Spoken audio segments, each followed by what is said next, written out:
Hello, beautiful people. I am here to talk about something that's not a lot of fun, but I'm going to do my best with it, and that is talking about grief.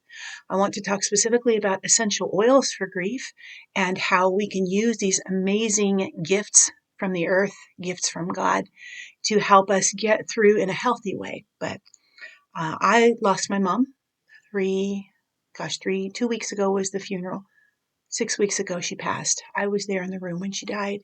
I'd never seen anybody die before, and that was hard.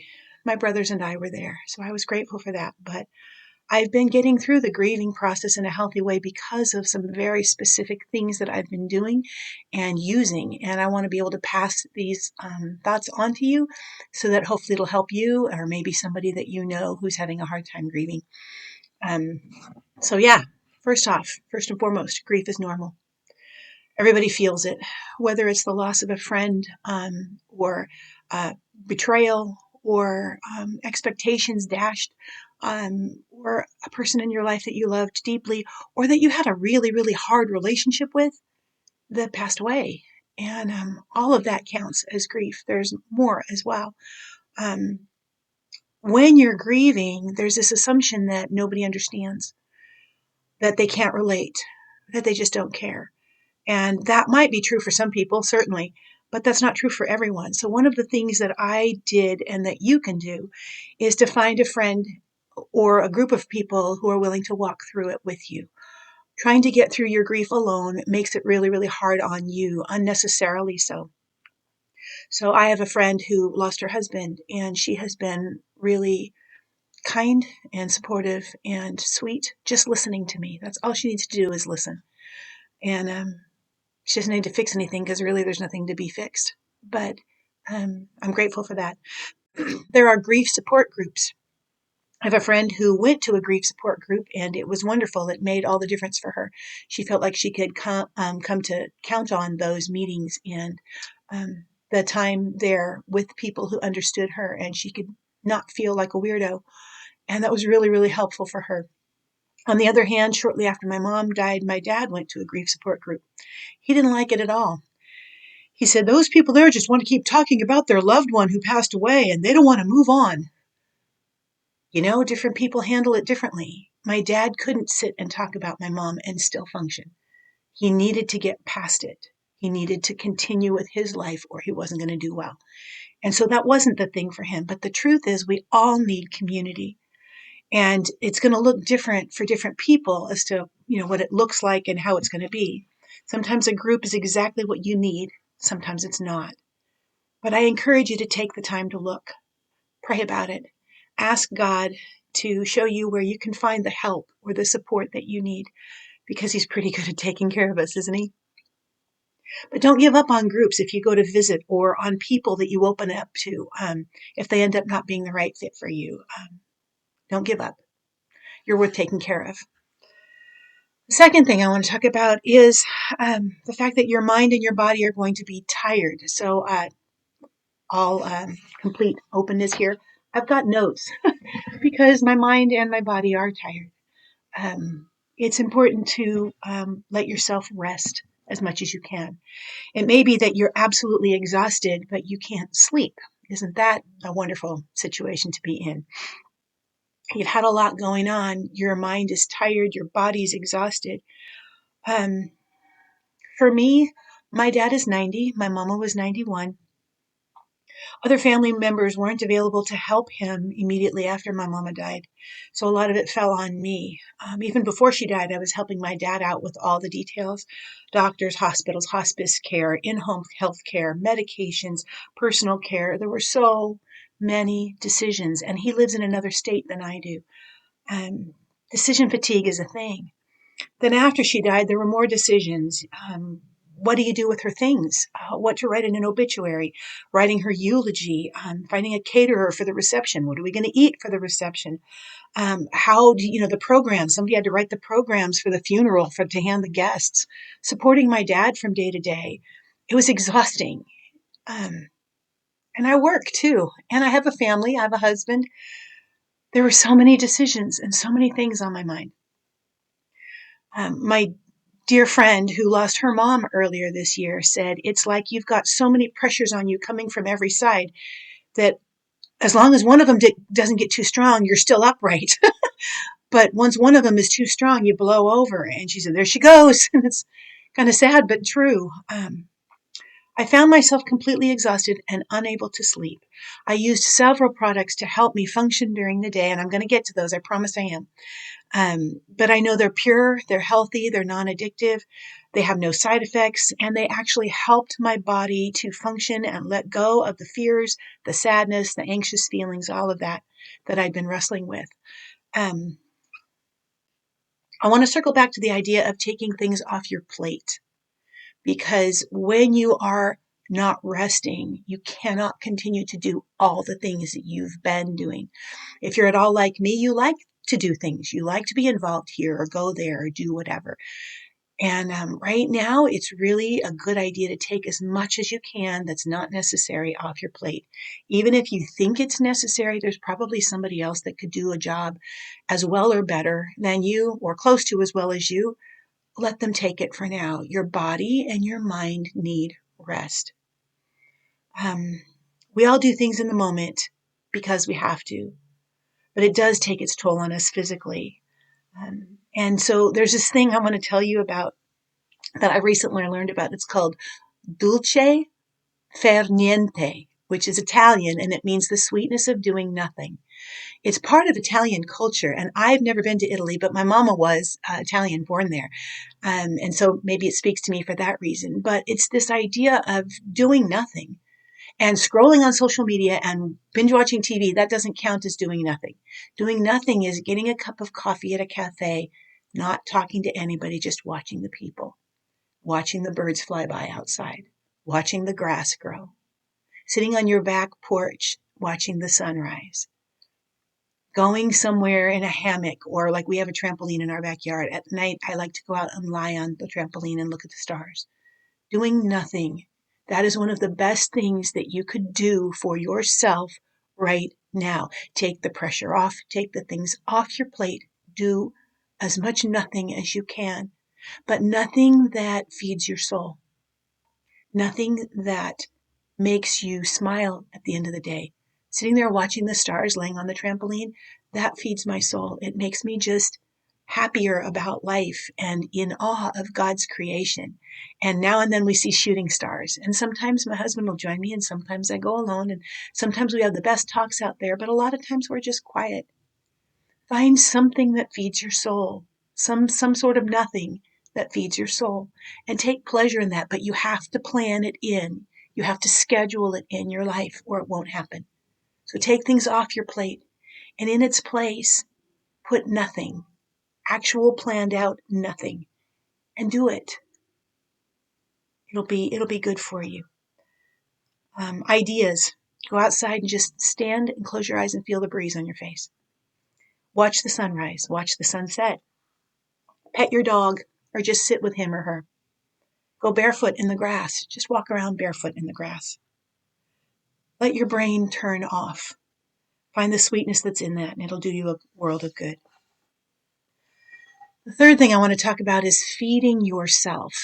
Now, I have always struggled, well, recently in the last couple of decades, struggled with having any appetite at all. I'm overweight, and I'm unusual in this way because I don't overeat. I actually undereat, and my body is in fight or flight all the time, which is why it's packing on the pounds, is because it doesn't think it's going to get fed the next time, so it's holding on to everything, right? I'm kind of the weirdo in that way. Most people are overweight because they're eating the wrong things or eating too much, but I'm not. But anyway, I need to feed myself well, even though I don't have an appetite for it. I need to make myself be fed and be well fed. So what that means is that I need to take the things that I eat that aren't helping me out of my daily routine, and instead add some things in that do serve me. For me, this is what it means. For me, no alcohol. I am not one of these people that think that you're just a bad person if you drink alcohol. But that said, it has its place. And for me right now, it doesn't have a place. It does nothing good for me right now. So I've chosen to stay off of that. I'm not having any junk foods. I'm trying to stay off of sugar completely because of how it messes with my emotions. I'm not doing any fast foods. I'm staying away from anything I know that is not good for me. And instead, I'm trying to eat more vegetables, more healthy meats, cooking in the kitchen. I'm rediscovering cooking again. And it's been very good for me. Not how I wanted it to happen, but it's been good for me. But here's the thing. If you take something out of your daily habits that you're used to doing, you have to replace it with something else. My precious friend got into the habit when her mom died of drinking a bottle of wine at night. Yes, the whole bottle. And it served a purpose for her. It helped to get her through the moments leading up to her mama's funeral and afterwards. And yeah, you can say it wasn't good or it was good or I get it or she should have had two or any number of things. You can have whatever opinion you have on that. Pretty quickly she realized it was not a good thing for her. But you can't just stop drinking the wine. What do you do instead? So for her, she got some sparkling mineral water. And she got out her beautiful wine glass and she filled it with sparkling mineral water. And she got an essential oil that you can eat that's edible. It's doTERRA's lime. And so she put a couple drops of lime into the bottom of her wine glass and topped it off with the mineral water and sat there quietly. And instead of drinking her wine, she drank her sparkling water. You have to replace it with something. So if you're thinking of something, if when I was talking, something came to mind that you know you're doing, that you shouldn't be doing, okay, stop for a minute and think, what are all the things that could possibly be better for you that you could replace that with? And so instead of just saying no, you're saying yes to something different in its place. That will work so much better for you long term. But feed yourself well. Yeah, the last thing I want to talk to you about is moving your body. The toll that grief takes on the body shows up physically. So you have to correct it physically. And that means you have to move your body because when you move your body, it works out, literally, physically works out the grief out of our body. Grief, like every emotion, is a chemical. It's a chemical profile. You might notice physically in your body, if you're grieving, that you've got something going on with your respiratory system. Maybe you're having a hard time breathing. Maybe you're coughing when you're going to bed at night. Maybe something is irritating you in your respiratory tract. And there is a way of thinking that the Asian people have, and I think there's a lot of truth to it. I think a lot of it's been backed up scientifically. When you are experiencing a certain emotion, whether that's anger or fear or grief, like what we're talking about, your body makes certain chemicals, and those chemicals have an affinity to certain organs in the body. For example, anger chemicals tend to gravitate toward the liver. Fear chemicals tend to gravitate toward the kidneys. Well, grief chemicals tend to gravitate toward the lungs. So if you've got anything going on grief-wise, you might have lung issues, but moving your body is actually going to help you process that and get rid of it. It makes your lymph flow. It makes your body be able to better detox. It helps with your digestion, which helps you to detox. All kinds of things there. Am I saying you have to become a distance runner and sign up for a marathon? No. Unless you're already a runner and you want to go for that. That's fine. But unless you want to, don't put that on yourself. But I am saying, get out of the house. Go walk for 10 minutes. Just 10 minutes. You can do that. Walk in one direction for 5 minutes and then turn around and come back. It's going to be good for you. A word of caution with all that. There's this thing called negative lumping. That's where you set these lofty goals. Okay, I'm going to do this, right? And you've got all these things that you're going to do. You're going to change all these things and get better and all that. And then the moment you don't do that, that's the moment that you say, well, forget it. I guess it didn't work. No, you've actually come a long way.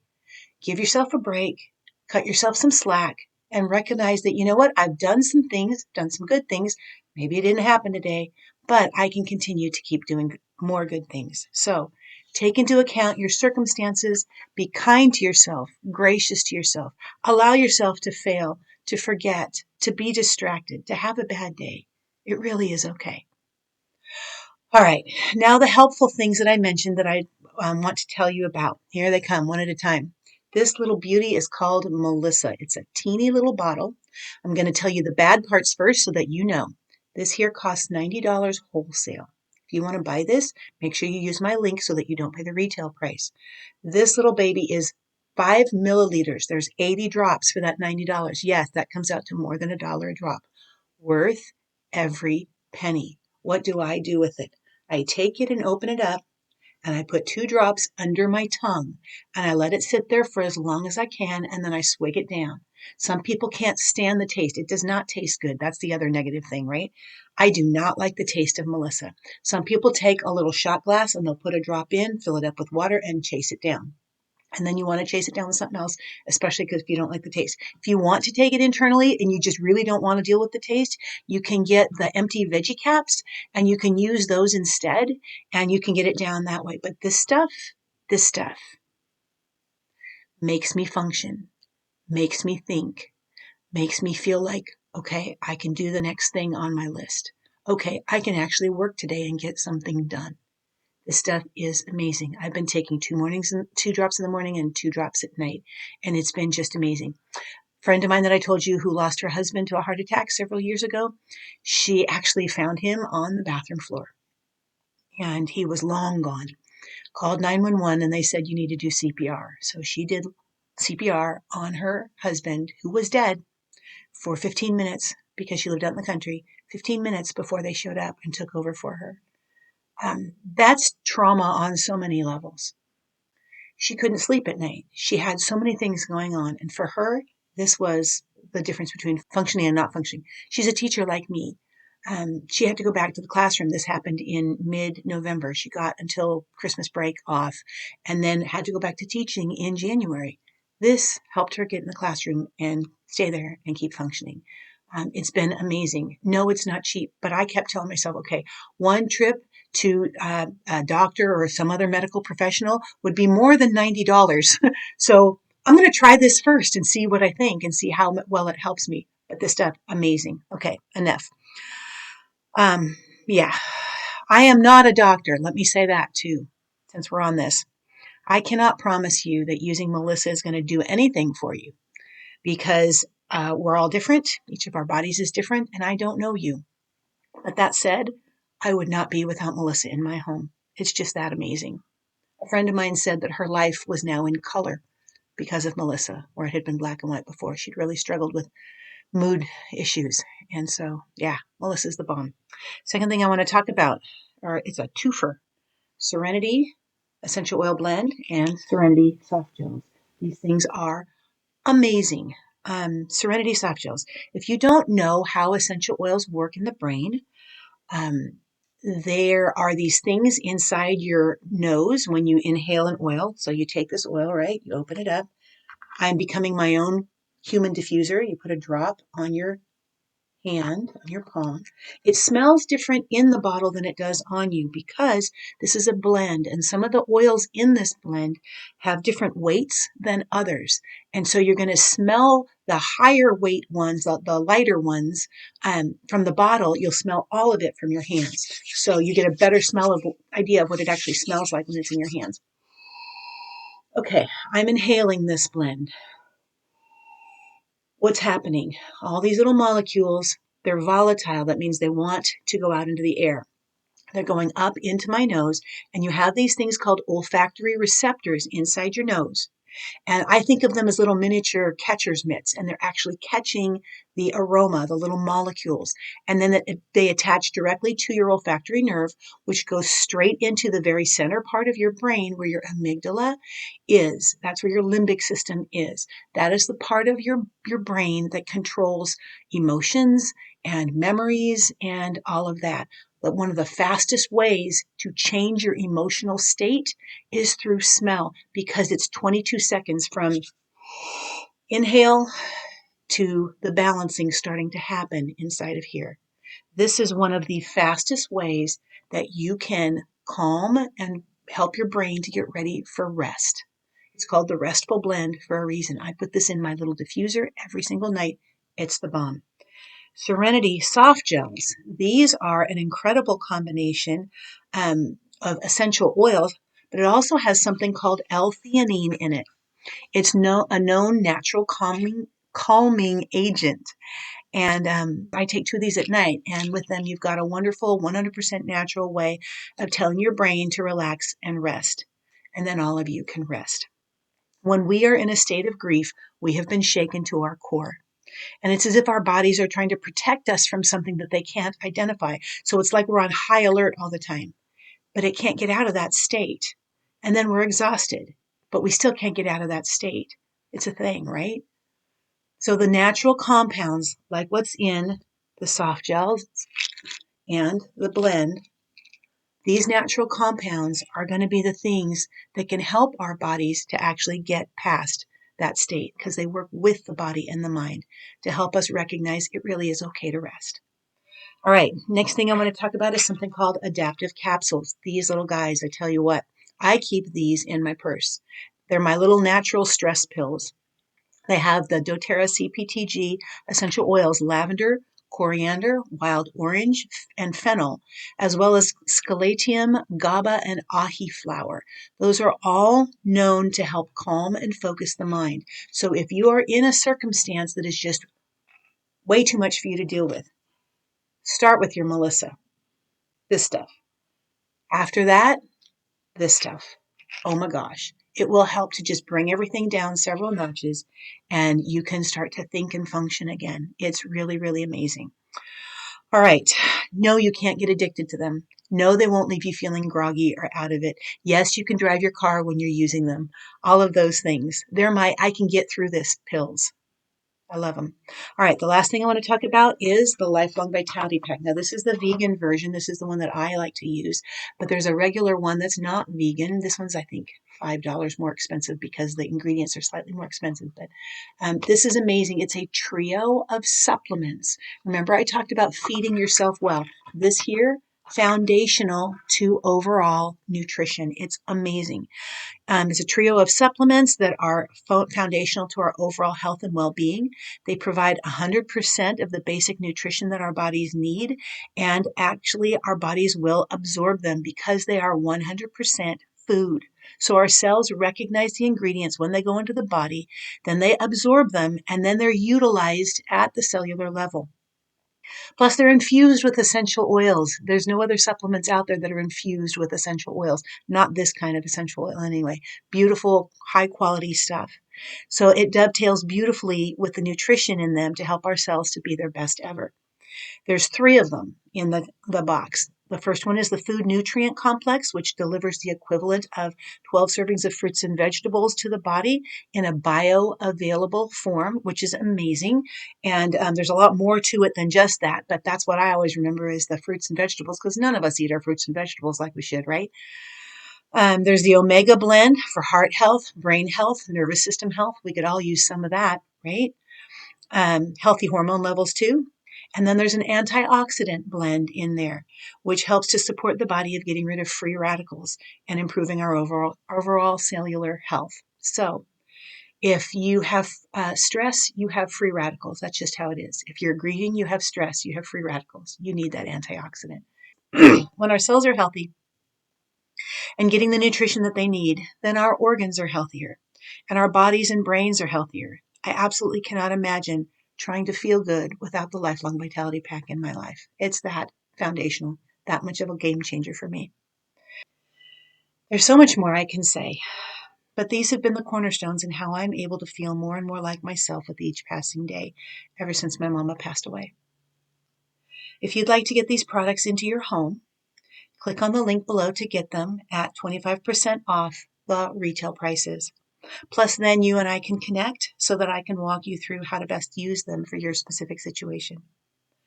I've also got a link to my contact page in the description below this video where you can sign up for a free 15-minute consultation with me to discuss your specific needs and whether working with me would be a good fit for you. Feel free to share this video with those you know who need it. My hope with making this video is to help as many people as possible to be as healthy as possible despite all the difficulties in our lives. May the Lord bless you and keep you. May He make His face to shine upon you.